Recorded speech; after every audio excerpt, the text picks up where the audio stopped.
আপোনাৰ চলিত মাহৰ যি 11 তাৰিখে পঞ্চায়ত নিৰ্বাচনৰ ফলাফল দিলে কিন্তু আজি 20 তাৰিখ 9 দিন উকলি যোৱাৰ পাছত এখন মহাবিদ্যালয় তেওঁলোকে ব্যৱহাৰ কৰিছিলে ডুমডুমা মহাবিদ্যালয় সমজিলা আয়ুক্তে ব্যৱহাৰ কৰিছিলে নিৰ্বাচনৰ বাবে নিৰ্বাচনৰ ব্যৱহাৰ কৰাৰ পাছত তেওঁলোকে গোটেই কলেজখনৰ অৱস্থা যি জৰাজীৰ্ণ কৰি থৈ গ'ল আচলতে এইটো বিষয় চিন্তনীয় আমি বাৰে বাৰে কৈছোঁ যে জিলা প্ৰশাসন আৰু চৰকাৰখন কোনো কাৰণত শিক্ষা ছাত্ৰ ছাত্ৰীৰ প্ৰতি দায়বদ্ধ নহয় এই কথা তেওঁলোকে প্ৰমাণ কৰিলে আজি তেওঁলোকে চাওক আপোনালোকে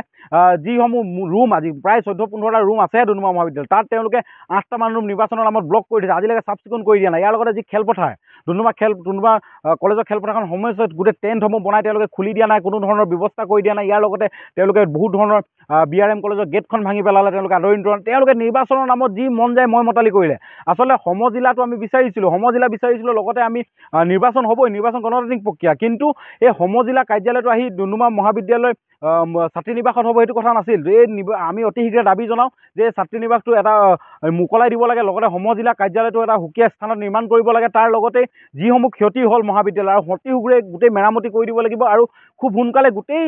কলেজখন যাতে ছাত্ৰ ছাত্ৰী শিক্ষা গ্ৰহণ কৰিব পৰা ব্যৱস্থা তেওঁলোকে কৰি দিব লাগিব আৰু ইয়াৰ লগত আমি আৰু এটা কথা একদম গুৰুত্বপূৰ্ণ বিষয় ক'ব বিচাৰিছোঁ আমি সমজিলা কাৰ্যালয়লৈ আহিছিলোঁ সমজিলা কাৰ্যালয় এজনো বিষয়ববীয়া নাই তেওঁলোকে কেৱল কেৰাণীসকল বহি আছিলে তেওঁলোকে কৈছে যে তেওঁলোক ছুটীত আছে ছাত্ৰ ছাত্ৰী ভৱিষ্যতৰ হেতালি খেল তেওঁলোকে কেনেদৰে ছুটীত থাকিব জিলা প্ৰশাসন ইয়াত নীৰৱ ভূমিকা জিলা প্ৰশাসনক আমি আহ্বান জনাওঁ এইখিনি দুদিনৰ সময়ৰ ভিতৰত তেওঁলোকে ঠিক কৰিব লাগিব নহ'লে অন্যথা আমি সমজিলা কাৰ্যালয় ঘেৰাও কৰিবলৈ বাধ্য হ'ম তাৰ লগতে কৈছোঁ ছাত্ৰ ছাত্ৰী ভৱিষ্যতত খেলা কৰা বন্ধ কৰিব লাগে তেওঁলোকে আজি দেখিছে আপোনালোকে যিসমূহ মেৰামতি কৰিব লাগে এতিয়া ছাত্ৰ ছাত্ৰী পৰীক্ষা চলি আছে ডুমডুমা মহাবিদ্যালয় এই পৰীক্ষা চলি থকা সময়তো কিন্তু ছাত্ৰ ছাত্ৰীৰ সুবিধা নাই কেলে সুবিধা নাই ইলেকশ্যন হৈছে আমি আহ্বান জনাওঁ কিন্তু 26 বিধানসভা নিৰ্বাচনৰ কাৰণে যাতে ডুমডুমা মহাবিদ্যালয়খন তেওঁলোকে ব্যৱহাৰ নকৰে তেওঁলোকে চাৰ্কুল অফিচ ব্যৱহাৰ কৰক অন্য ঠাই ব্যৱহাৰ কৰক মহাবিদ্যালয় শিক্ষানুষ্ঠানৰ পৰা তেওঁলোকে বিৰত থাকক শিক্ষানুষ্ঠান আগতে তেওঁলোকে কেৱল শিক্ষকসকলক নিৰ্বাচনত ব্যৱহাৰ কৰিছিলে দৌৰাই ফুৰিছিলে এতিয়া তেওঁলোকে বিদ্যালয়সমূহক মহাবিদ্যালয়সমূহ শিক্ষাৰ ক্ষেত্ৰত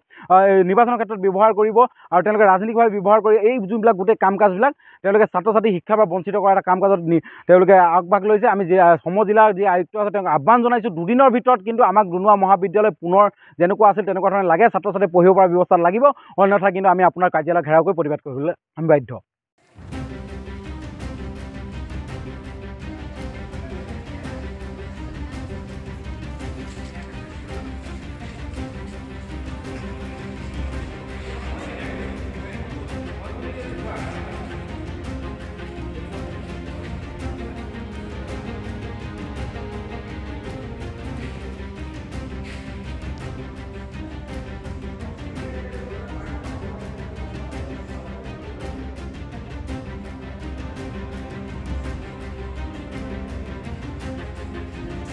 যিকোনো খবৰৰ বাবে যোগাযোগ কৰক 7099017330 লগতে 7099017110 নম্বৰত।